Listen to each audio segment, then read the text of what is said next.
and I was, like I said, a junior in high school, and it was bizarre. It was unheard of. I mean, it was like very quiet and kind of somber around town Okay. for quite a while, and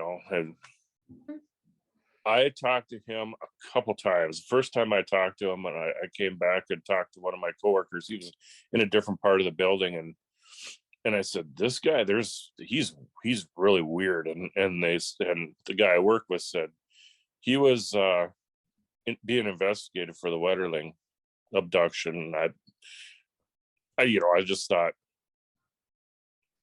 I mean, I didn't know who was all being investigated, but it didn't surprise me. Do you remember ever hearing anything recently when the confession did come out about the plea agreement?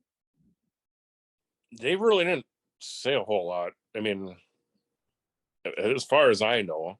I just find it interesting that they never presented a lot with it, because he never got charged with the murder. No, it was child porn, right? Yeah, but I didn't, that to me was so mind boggling. Like, you're gonna go Yeah. to federal prison for 20 years and Yeah. not be charged with the murder of a child, especially. Yeah. Well, it got him to confess, though. I mean, I mean, what part? Yeah, did he get away with murder? I mean, yeah, he had 30 years of his life free, and well, I'm sure it was crazy for him. I mean, I don't care how nuts you are, that has to play on you, on your mind for your whole entire life. No.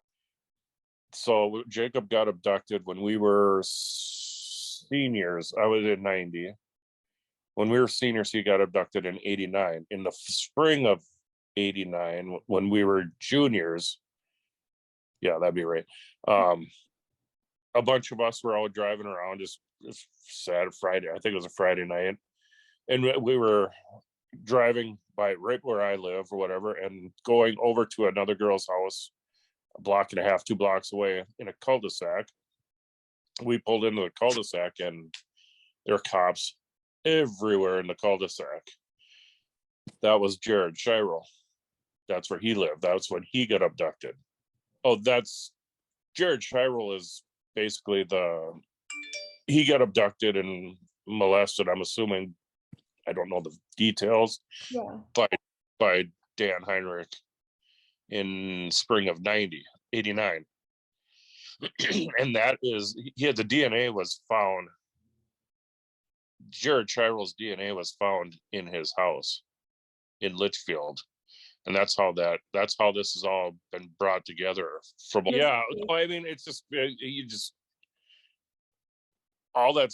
We actually didn't know what was going on with Jared when we pulled into that cul-de-sac. We didn't know. We knew that he got abducted and that he got away.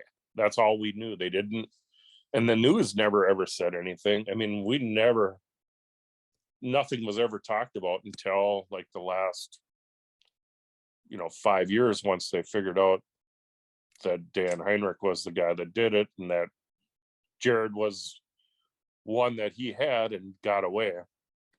But yeah, I do believe the media, I mean, they could play games on, like you said, with if the media would have put out more information back in 1990, or the police or whoever, I don't know, the FBI, or maybe they just didn't do that at that time. Maybe that could have been solved earlier.